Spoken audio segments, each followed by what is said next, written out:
Saya rasa desa wisata itu memang diukur dari bagaimana manajemen di dalam desa wisata. Ini semacam ada kepengurusan gitu. Pengurusan. Karena ada semacam perlombaan Oh, banyak-banyakan desa wisata di kabupaten ini kalau kadang kalau udah ngomongin wisata, ya sulit juga untuk ngomongin pelestarian. Nanti tanah itu pasti akan terjual. terjual. Oke. dan pemerintah apa keseringan itu memihak yang besar gitu. Pegawai emang tidak menyebut diri sebagai desa wisata kan, Mm. walaupun sebenarnya banyak sekali kunjungan ke sana. Iya. Hampir setiap hari ada saja. Kalau udah ngomongin wisata adalah bonus, siapapun itu penjabat yang ngomong, harusnya dia itu tidak menekankan kunjungan wisata harus 10.000, 10 juta dan lain sebagainya. Ya, tapi Adwi tetap jalan. Sepanjang ada dinas pariwisata, Sepanjang ada dinas pariwisata. sudah jalan. Nah, berarti dinas pariwisata gimana? Dibubarkan?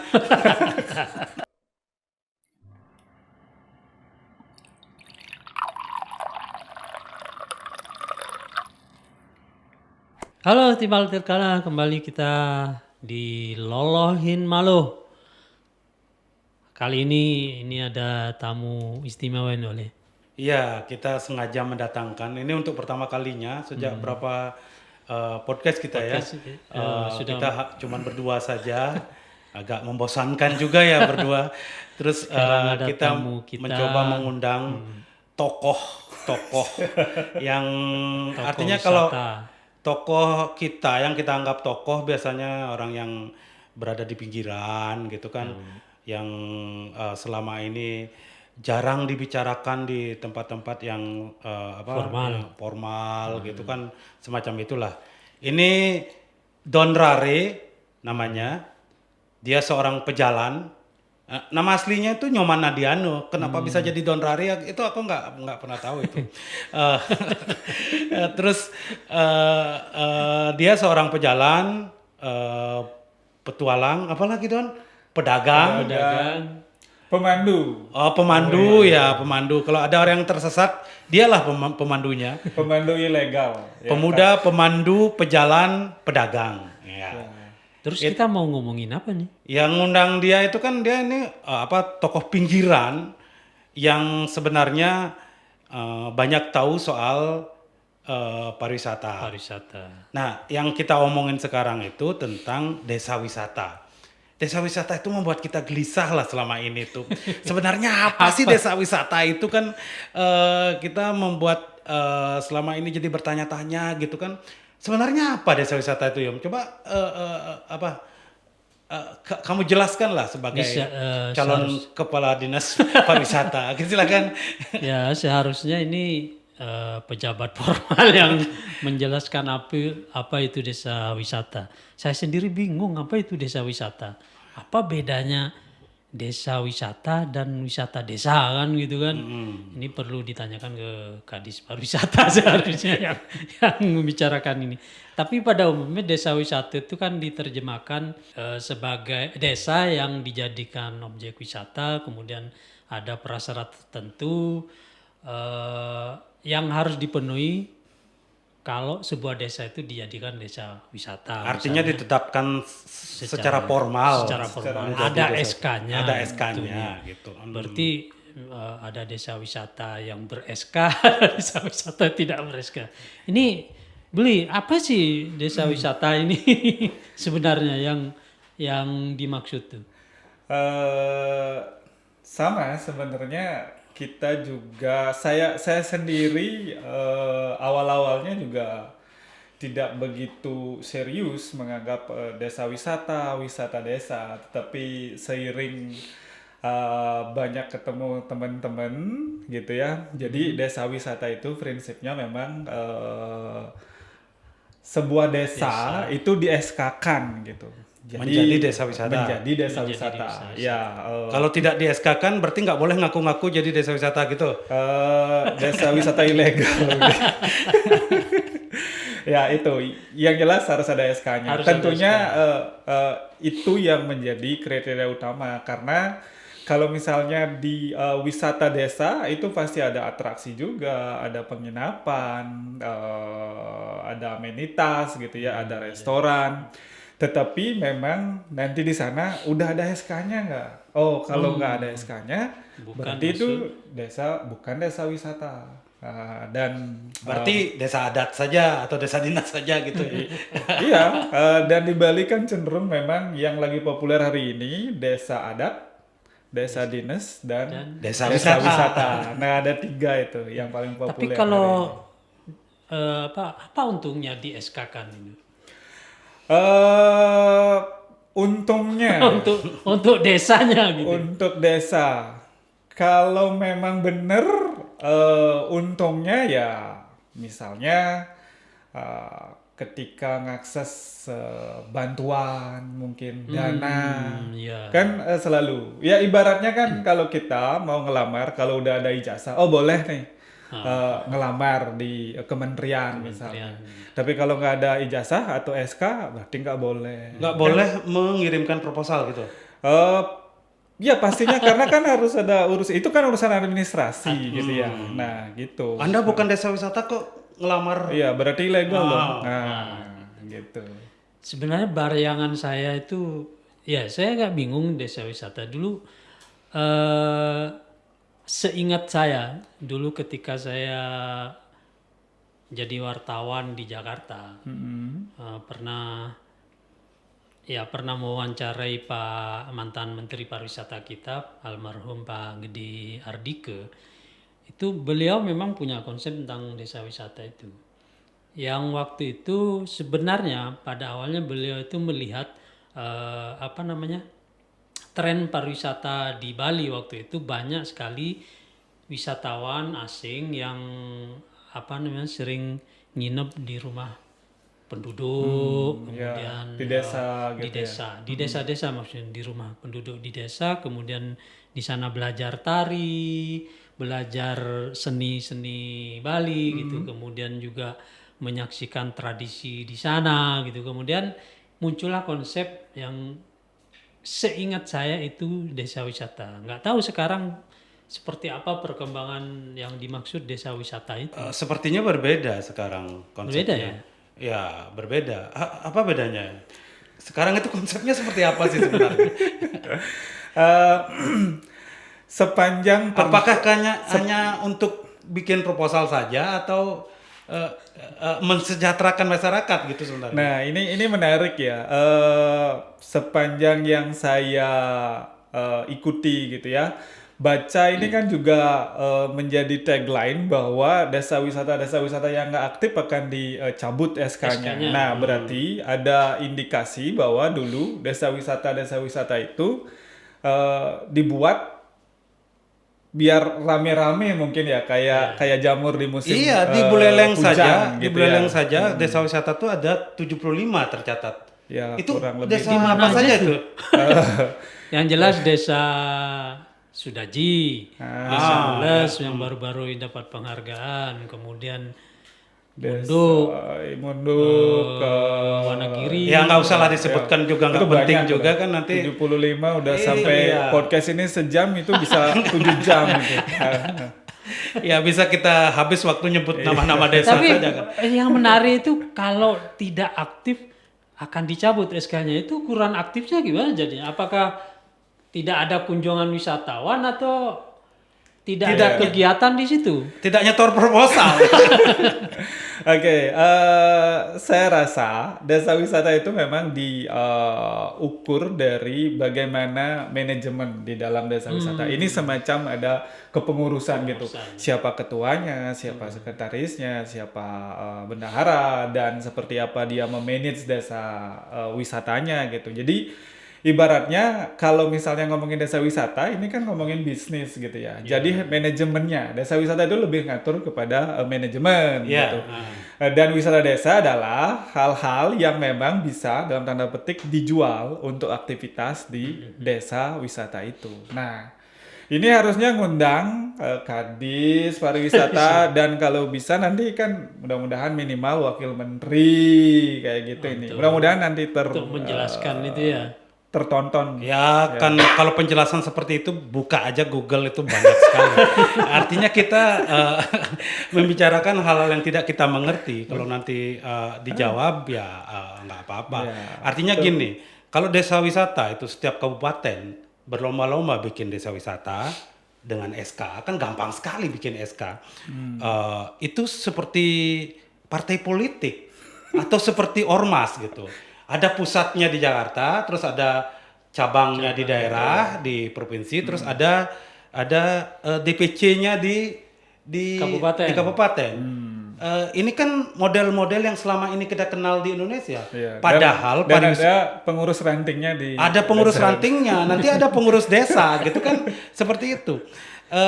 Tapi kalau ngomongin pariwisata kan nggak bisa ngomongin struktur pemerintahan gitu, tidak bisa ngomongin kita seperti kalau misalnya kita ngomongin Buleleng, kita tidak bisa ngomongin Tejo Kulo gitu misalnya, kita tidak bisa mengambil patokan itu dari kota Singaraja kan gitu. Misalnya turis itu datang ke Singaraja dulu, melapor ke DPC dulu, terus baru ke ranting gitu kan, tidak seperti itu alurnya. Turis itu kan bisa datang dari Kubu, bisa datang dari Kintamani, bisa datang dari mana-mana dia datang. Ini wilayah kekuasaan DPC Desa Wisata mana, kan mereka nggak peduli soal itu. Nah, jadi gimana itu desa wisata itu sebenarnya harus terkoneksi tidak hanya dengan di satu kabupaten atau satu provinsi. Bisa saja itu di luar pulau. Nah, misalnya saya ambil contoh karena saya orang les gitu ya, yang kebetulan suka jalan. Itu pengembangan kawasan Tejakula, meskipun notabene Tejakula itu kan secara administratif itu di Kabupaten Buleleng gitu ya. Tetapi kadang-kadang saya suka sering sekali di Kintamani, hampir ratusan kali saya bolak-balik begini. Ini kalau saya tamu atau temen lokal aja kadang-kadang suka nggak tahu, nggak percaya bahwa jika mau turun ke kawasan Tejakula, sebutlah misalnya Desa Les, itu cuma butuh 1 jam dari tepat depan Pura Ulun Danu Batur. Oh masa iya gitu? Iya, karena ini juga persoalan bagaimana promosi ketika dianggap Bali Utara itu terlalu disentralisasi di kota Singaraja. Artinya gitu. itu seperti ada pusat pemerintahan, ada pemerintahan daerah. Ya, tidak bisa seperti itu ya. kan gitu. Makanya sebenarnya literasi bagaimana ini persoalannya literasi. Sebelum ngembangin desa wisata desa, ini sangat penting mengkampanyekan dan meliterasikan bagaimana desa-desa itu, tentunya penduduknya di sana sadar dulu, melek dulu literasi. Baru ketika dia melek, dia akan pastinya secara langsung promosi. Tidak akan susah-susah seperti ini harus viral dulu dan lain sebagainya. Itu urusan nanti. Misalnya balik lagi ke yang tadi, les gitu. Jadi secara historis memang kita menjadi bagian secara socio-culture dengan Kintamani. Saya itu sampai kadang-kadang bermimpi di Kintamani itu ada semacam tulisan git itu welcome to North East Bali gitu misalnya. Pintunya kan Bali kalau Timur. ngomongin soal pemerintahan itu pemerintah Kabupaten Bangli nggak mau bikin itu. Dia hanya memperkenalkan Batur gitu kan. Dia hanya memperkenalkan Kintamani. Iya juga, tetapi kalau misalnya kita ngomong secara holistik kita ini di Provinsi Bali, harusnya bisa dong. Ya tapi selama ini kan pemerintah kabupaten yang aku lihat lebih gencar itu mengembangkan desa wisata karena ada semacam perlombaan banyak-banyakan desa wisata di kabupaten ini. Kalau Buleleng punya 75 mungkin Tabanan harus lebih banyak gitu kan. Hal-hal seperti ini sebenarnya yang membuat desa wisata itu menjadi nggak jelas tuh apa tujuannya dan apa sebenarnya yang harus dikembangkan gitu kan, karena kita lebih banyak bicara soal administrasi gitu, lebih banyak bicara soal SK seperti partai politik gitu kan, lebih banyak bicara soal kertas-kertas formal. tidak fokus jadinya ya. Iya seperti itu. Pengembangannya tidak Artinya fokus. menjadi hanya sekedar menjadi proyek jadinya. Betul. Tapi gini Don, aku jadi berpikir desa wisata di satu sisi kadang-kadang desa lain itu jadi iri. Kok desa wisata itu jadi anak emas gitu. Kalau dinas pariwisata itu membicarakan desa wisata itu lebih apa mempromosikan lebih semangat gitu. Mungkin kepentingannya hanya untuk mendapat juara aja ya kan. Tapi di sisi lain aku melihat juga itu dia naktirikan desa wisata itu. Misalnya dia naktirikan itu seperti ini. Yang tetap terkenal di Bali itu ya tetap kawasan wisata yang sudah terbukti mendatangkan wisatawan banyak. Misalnya Uluwatu gitu nggak, Ubud itu nggak perlu diomongin lagi gitu. Semacam itu. Nah di desa wisata itu bagaimana peran investor besar di pelaku pariwisata, misalnya pemilik hotel besar di Bali gitu misalnya, punya nggak dia hubungan ke desa wisata? Ada nggak kerjasama yang selama ini dibangun? Karena selama ini kelihatannya yang mempromosikan itu cuman pemerintah daerah terutama, dinas pariwisata terutama. Iya. Gitu. Sepanjang yang saya tahu gitu ya. Jadi memang gaung antara desa wisata yang digaungkan gitu dengan kemauan investor gitu untuk investasi itu masih bertolak belakang. Karena kan kalau misalnya ngomongin investor, dia untuk berinvestasi dia harus jelas hitung-hitungannya gitu. Nah, itu dan memang ini unik kalau udah ngomongin desa dan wisata gitu. Ini unik karena sesuai dengan konsepnya kan selalu itu niatkan untuk pelestarian itu Pak. Pelestarian. Tetapi layaknya dua sisi pisau, kadang kalau udah ngomongin wisata ya sulit juga untuk ngomongin pelestarian. Nanti tanah itu pasti akan terjual. Oke. Petani tidak akan jadi petani karena udah tahu, oh saya dapat tipping, oh saya minimal jadi security. Ya. Pada akhirnya memang sangat sulit gitu. Makanya ketika ada desa wisata otomatis harus dipersiapkan seperti apa menerima perubahan-perubahan gitu. Dan investor sekali lagi itu jauh gitu karena investor hitung-hitungannya kan sangat jelas. Dan bisnis ya. Dan di desa wisata diniatkan memang ketika desa wisata itu kalau saya baca gitu itu hanya menambah nilai ekonomi. Ibaratnya kayak gini, kalau nanti ada kunjungan bersyukur. Kalau tidak, ya dicabut, kamu jadi apa pekerjaannya gitu. Nah, tetapi masalah dicabut atau tidak itu tentang urusannya dia seperti apa. Tapi gitu. Beli, apakah selama ini sepengetahuan Beli ada nggak investor besar atau pemilik hotel besar itu tertarik kepada desa wisata? Sepanjang pengetahuan saya untuk di kawasan desa-desa di kawasan Buleleng gitu ya, agak sulit memang karena secara bisnis tidak menguntungkan gitu. Ya kita lihat memang satu berapa sih orang yang akan spend ke Buleleng, ya terlepas dari itu jarak terus karena kita memang ngembangin yang namanya alam, fokusnya budaya, ini kan memang hal-hal yang sangat segmented gitu ya, sangat khusus yang memang untuk investor dalam tanda petik nih, kebanyakan akan bermain di misalnya beach club, pantainya ini dijadikan water sport dan lain sebagainya gitu ya. Sedangkan kita lihat beberapa investasi di utara juga masih kosong, melompong gitu. Artinya yang aku ingin menanyakan gini sebenarnya, dan selama ini ada nggak bukan hubungan bisnis ya ini? Kita sering melihat membaca berita hotel-hotel besar itu CSR-nya dipakai untuk bansos gitu misalnya, atau diserahkan ke Pemkab biar dapat nama gitu misalnya untuk bedah rumah. Kegiatan-kegiatan sosial seperti itu, ini CSR kan nggak berpikir bisnis. CSR itu kan sosial itu.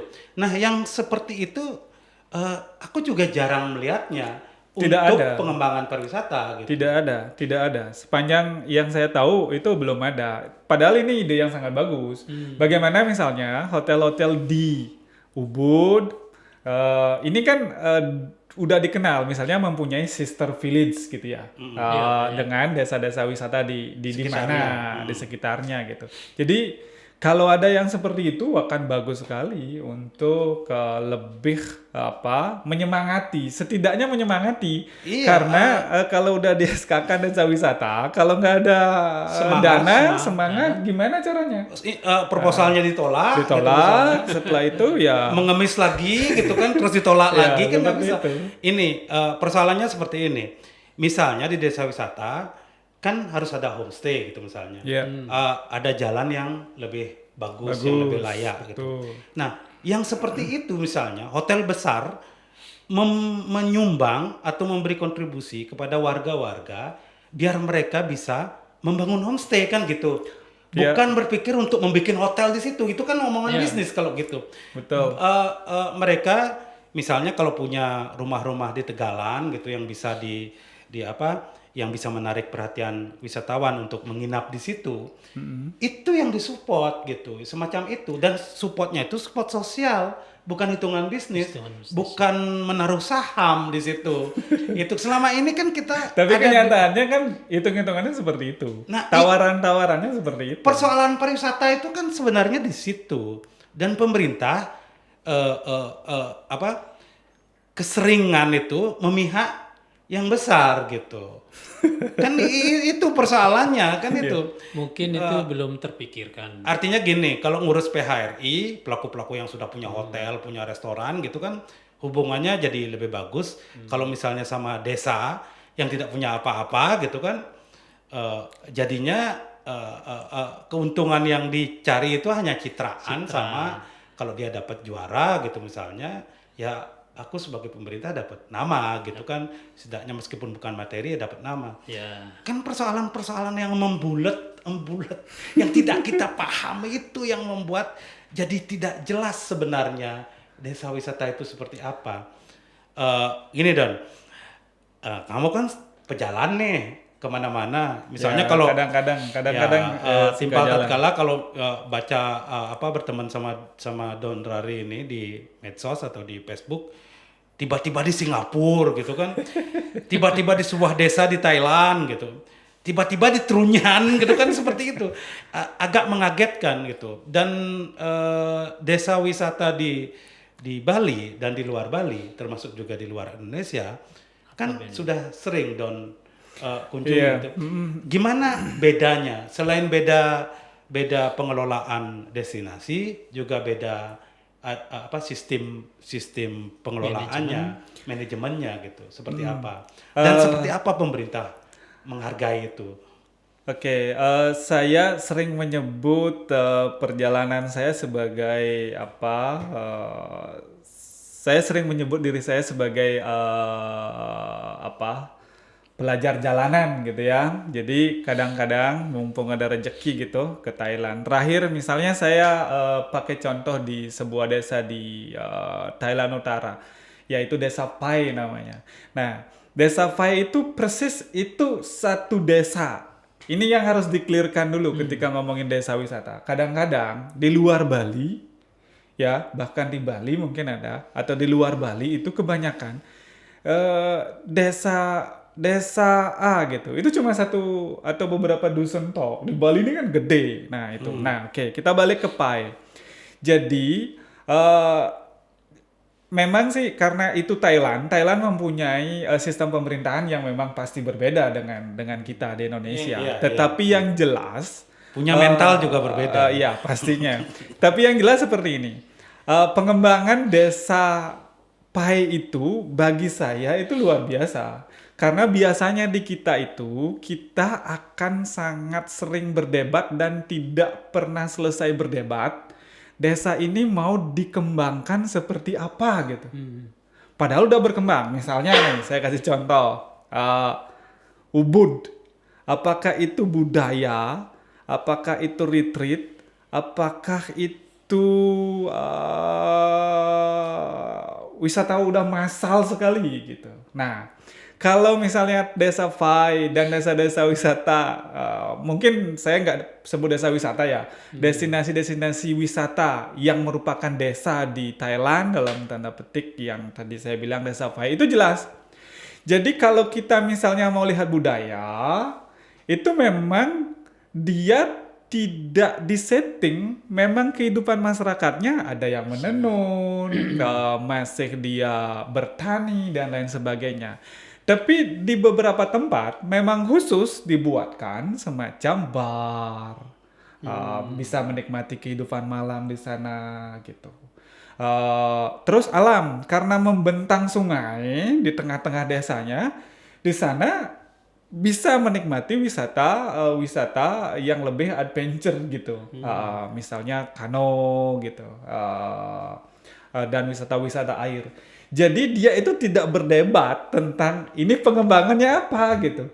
Jadi yang saya rasakan masyarakat di sana tetap lestari di tradisinya, tidak juga anti dalam tanda petik kemodernan gitu.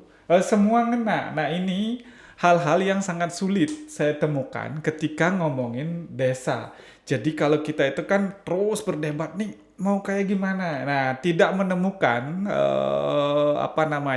titik temu. Kita berjalan beriringan karena nggak bisa. Ini harus sangat tradisional. Nanti gua gini-gini aja ini nggak bisa maju dan lain sebagainya. Nah, itu yang saya lihat di salah satu desa yang namanya Desa Pai dan saya udah tulis itu. Terakhir saya juga ke Chiang Mai gitu. Sama. Jadi misalnya kesannya kita udah jalan aja dan itu udah banyak sekali pengalaman karena di mana-mana ada dagang makanan, kuliner di mana-mana. Kalau kita ke sini kan cari kita di mana tempat kuliner gitu kan. Nah, ya, kalau di misalnya Indonesia juga seperti itu, di Bali juga seperti itu sebenarnya itu. konsepnya, Don. Yang seperti di Pai itu, aku melihat itu misalnya sebuah desa yang pertaniannya luas, punya tradisi bertani yang masih lestari, turis itu diajak menanam, kan seperti itu sebenarnya. Betul. Tapi kan lama-lama jadi berubah. Orang membangun restoran di tengah sawah gitu kan itu jadinya. Artinya gini, karena kepentingan desa wisata itu kita melihatnya lebih cenderung formalitas gitu kan. Tidak dilihat misalnya desa ini kenapa harus dikembangkan, apanya yang dikembangkan. Itu tidak jelas kan desa-desa di Bali itu sebenarnya lebih banyak sama, serupa. Pertaniannya sama, alamnya sama. Ada desa yang berbeda di Buleleng gitu misalnya, desa Pegayaman. Di Pegayaman kan ada tapi tidak dieskakan ilegal itu kan karena tidak ilegal di desa. Ini yang tahu Pegayaman itu gimana Yum? Desa Pegayaman itu. Tanya dulu di Thailand desa Pai ya. Desa Pai. Itu ada SK-nya nggak? Saya biar nggak salah, saya kurang. Artinya di SK-kan nggak? Itu bisa di-search. Dan sepanjang pengetahuan saya ya rata-rata bukan dia ngomongin desa wisata apa enggak. Mungkin ini udah satu gini ya, pengembangan pariwisata udah langsung dari pusat gitu. Makanya ya karena dia memang pertanian, ya itu bonusnya. Makanya saya senang ketika ngomongin pariwisata sebenarnya kita lebih harus banyak melihat negara-negara itu gitu loh. Itu kayak mirip dengan di Pegayaman itu loh. Iya. Artinya gini, di Pegayaman itu desa wisata tanpa SK. Tapi kita Pegayaman tidak menyebut diri sebagai desa wisata kan.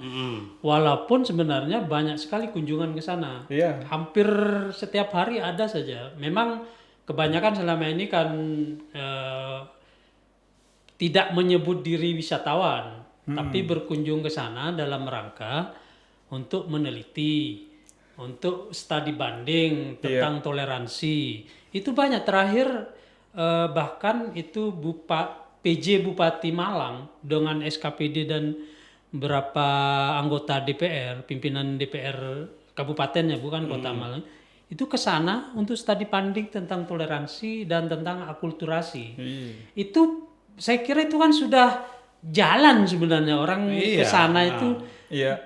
Sampai ada peneliti dari Amerika itu ke sana nginep, hanya mengabadikan beberapa kegiatan masyarakat yang sedang berjalan.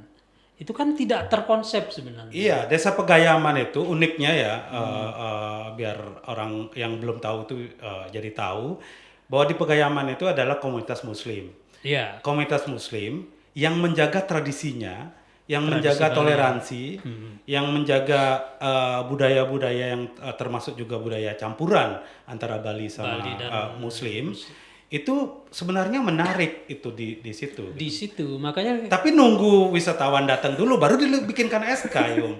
itu sudah dilirik Kan sebenarnya. udah ada ya? wisatawan. Jadi Sebenarnya gini. dinas pariwisata Ya. itu sudah ke sana, sudah melatih beberapa orang untuk membentuk Pok Darwis di sana. Nggak tahu mungkin kelanjutannya seperti apa. Jadi sebenarnya yang perlu kita kritisi adalah kita ini sering berbohong dan menganggap wisata itu adalah barang baru sebenarnya. Ya, saya dulu sempat ya mengenyam pendidikan lah di pariwisata. Jadi semua kegiatan manusia ini adalah ada hubungannya dengan wisata. Sepanjang dia melakukan perjalanan, mengenal orang, menginap, udah that's it, itu udah Ya. kegiatan wisata. Yang hari ini sedikit diper SK-kan gitu dengan itu. Digawatkan dengan SK. Ya, itu persoalannya. Sebenarnya persoalan yang paling mendasar itu dari semua persoalan adalah bagaimana literasi. Kalau udah Ya. literasi tentang wisata ini kacau, udah selesai. Jangan berharap akan sangat ada desa wisata yang maju ketika misalnya generasinya itu tidak bisa meliterasikan desanya itu. Terus pertanyaannya kalau ada orang yang datang seperti apa menjelaskan. Nah, tantangan yang terbesarnya kan di sana. Berapa orang yang ada orang yang tinggal di desanya, semua urban gitu ya, pergi ke kota dan lain sebagainya. Ya, Saya rasa itu itu, ya. yang terjadi di Pegayaman. Pegayaman lagi. Artinya gini, Pegayaman itu dikenal orang kan bukan karena promosi oleh Dinas Pariwisata, tapi oleh narasi tadi. Betul. Di Pegayaman itu banyak ditulis bagaimana di media, kemudian di sana ada buku yang menjelaskan tentang budaya, Banyak tentang melahirkan doktor di situ. doktor. Jadi luar banyak biasa. banyak peneliti dari universitas yang meneliti tentang Pegayaman tuh jadi doktor gitu loh. Doktor karena meneliti Iya. Pegayaman. Dan ada juru bicaranya sekarang. Kalau ada peneliti, siswa atau kunjungan kemana, pasti ditujukan pada tokoh yang menjadi juru bicara di sana. Kalau pingin tahu tentang Pegayaman, datangi ini, dia yang akan menjelaskan semuanya, dibawa keliling itu. Nah itu juga apa namanya menjadi VR gitu ya. Bagaimana kekuatan literasi itu memang harus Betul. menjadi pondasi gitu. Dan saya rasa semua pejabat itu pasti dan hampir gampang sekali pergi ke Thailand misalnya, ke Malaysia, Ya, kan kemana. tinggal Iya, anggarkan atau juga saja. nggak ada Perjalanan ada dinas apply itu kan. visa kan, tinggal pakai paspor, naik ke ya kapal yang murah, set, udah gitu. Artinya ngomong-ngomong soal Pegayaman tadi kan Bali Utara khususnya sebenarnya punya modal yang bagus untuk membangun destinasi pariwisata termasuk desa wisata juga yang jualannya itu dalam tanda kutip adalah multikultur gitu. Misalnya Kampung Bugis, Kampung Kajanan, kawasan pecinan di Kampung Baru gitu misalnya, itu kan bisa jadi desa wisata. Apakah dia bisa jadi jadi desa wisata kalau dia berada di kota? Bisa dong. Kota wisata jadi. Kan namanya Kampung Kajanan itu kan kampung itu kan desa. Gimana Ini nih? dah, ini kurang fair sebenarnya. Harusnya Kalau ada desa wisata, ya, harusnya ada kota wisata. Kalau ada kota tua, harusnya ada kota muda. Semua tentang desa atau kampung gitu ya. Tetapi kadang-kadang meskipun desa selalu menarik untuk ditulis, kadang-kadang desa juga bahkan sering sekali dijadikan anak tiri gitu.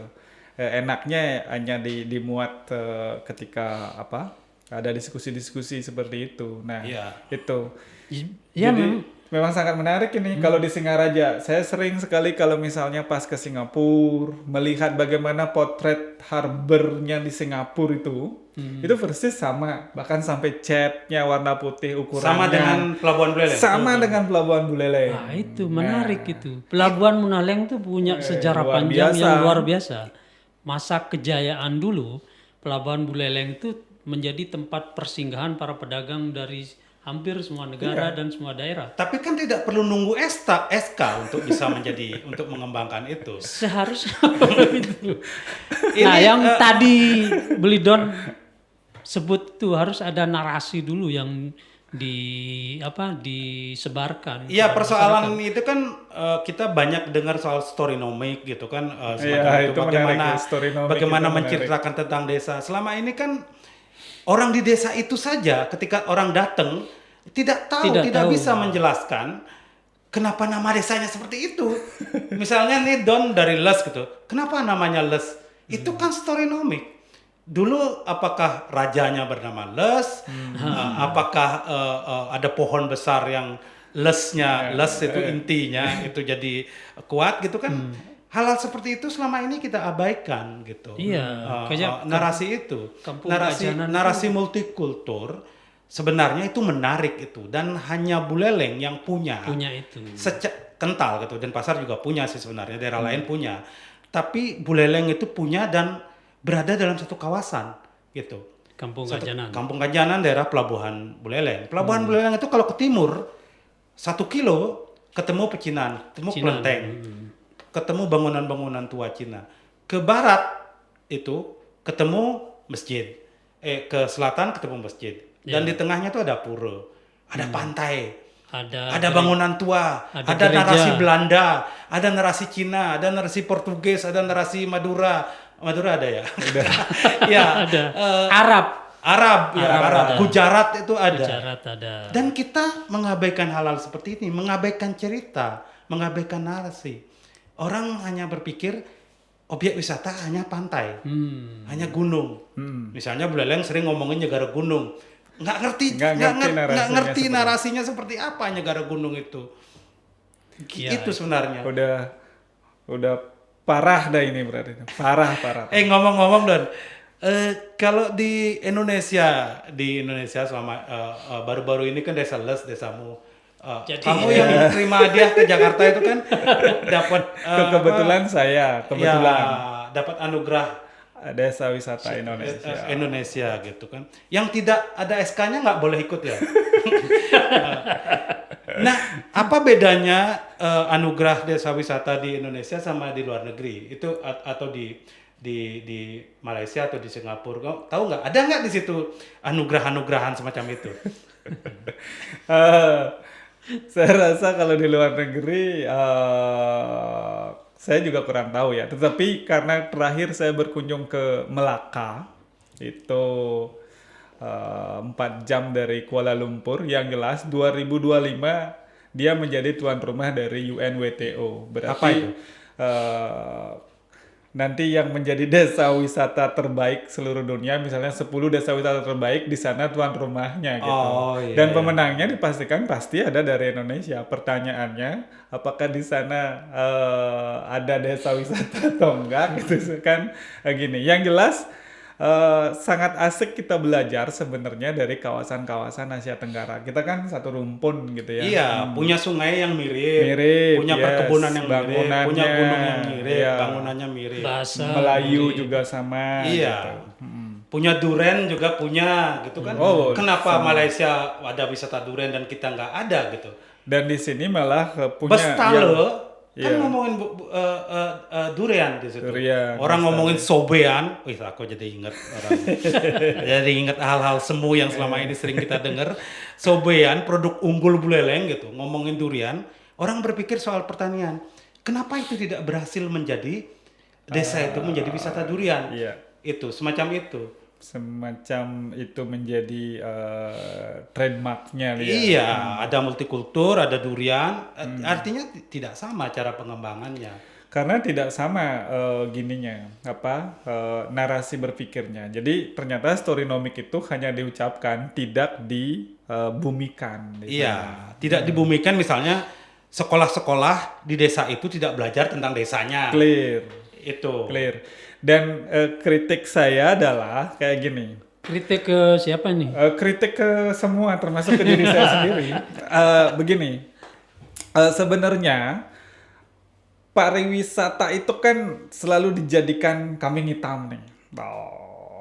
Woi, gara-gara pariwisata pertanian hancur, tanah dialih fungsikan, kriminalitas dan lain sebagainya. Ya, betapa dosanya kita karena sebenarnya kalau udah ngomongin pariwisata itu masuk ke ruang-ruang pendidikan. Sekarang cek berapa kampus swasta dan negeri yang mempunyai jurusan pariwisata.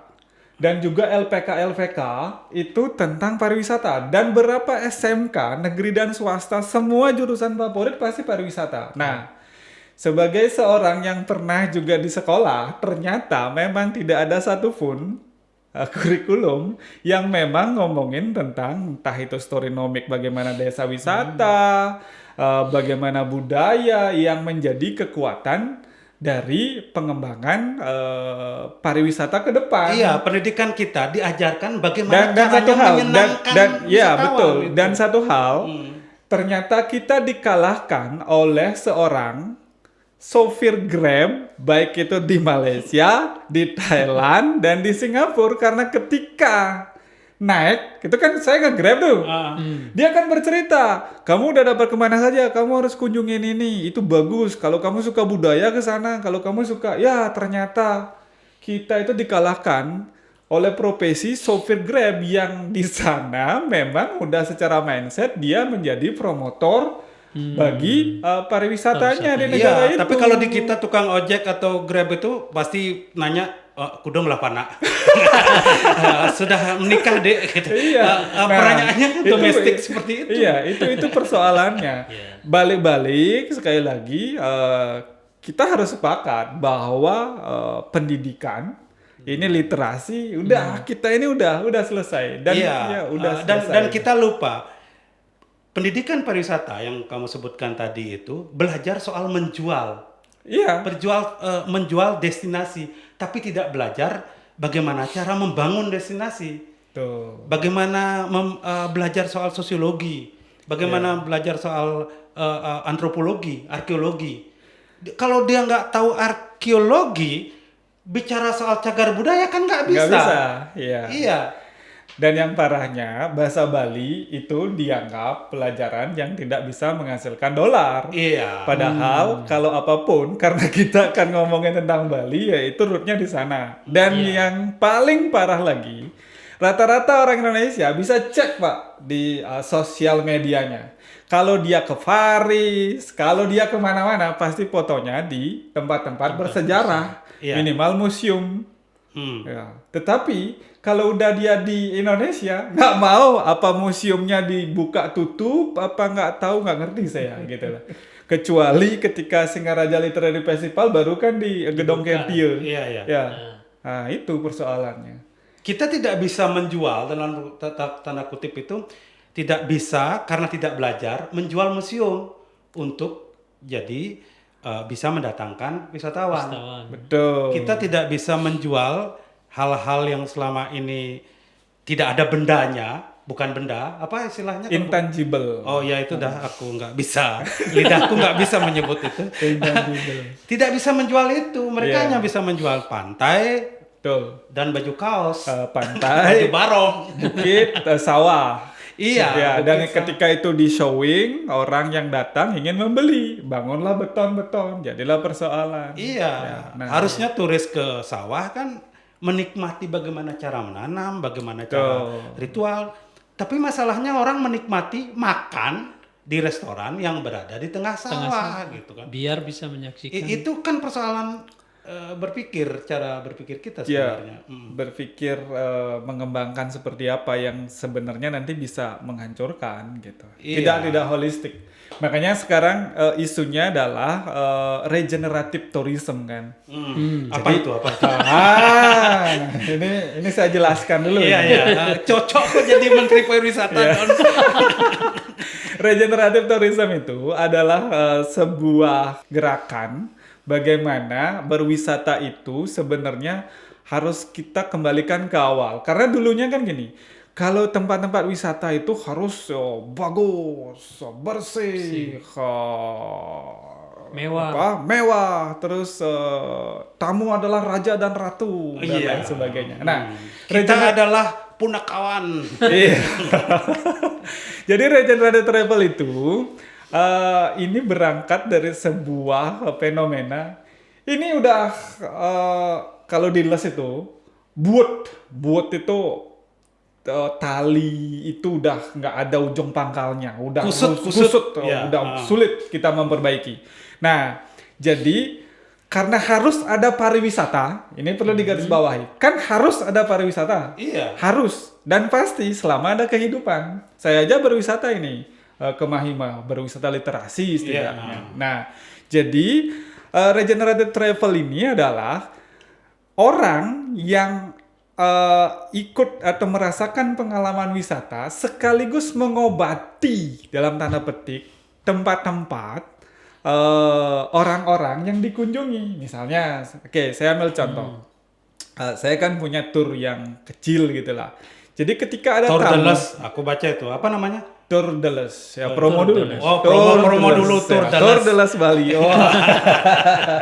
Jadi kalau misalnya ada tamu gitu, kita nggak usah khawatir akan ketemu jalur plastik. Oh, ini plastik. Yang terpenting bagaimana kita menyampaikan dengan literasi yang jelas bahwa beginilah real Bali. Kita ini kan kadang-kadang terjebak pada kepura-puraan persoalannya. Iya. Nah, dan yang ikut tour ini karena dia udah ikut pastinya dia harus menjadi agent of change gitu, sumber perubahan daripada persoalan-persoalan ini. Nah, itu yang terpenting sebenarnya. Otomatis segmented banget memang karena dia misalnya aktivis, peduli lingkungan, terus budaya, memang nggak banyak. Makanya wisata sebagai bonus itu bukan hanya harus diomongkan, tapi harus diceritakan sebagai sebuah kenyataan. Persoalannya, kalau udah ngomongin wisata adalah bonus, siapapun itu penjabat yang ngomong, harusnya dia itu tidak menekankan kunjungan wisata harus 10.000, 10 juta dan lain sebagainya. Kalau udah Baru seperti saja itu, dirilis berapa itu harus kunjungannya? 700 ya? kalau 700.000. udah seperti itu pasti Harus akan ke plan. mes. Pasti akan mes.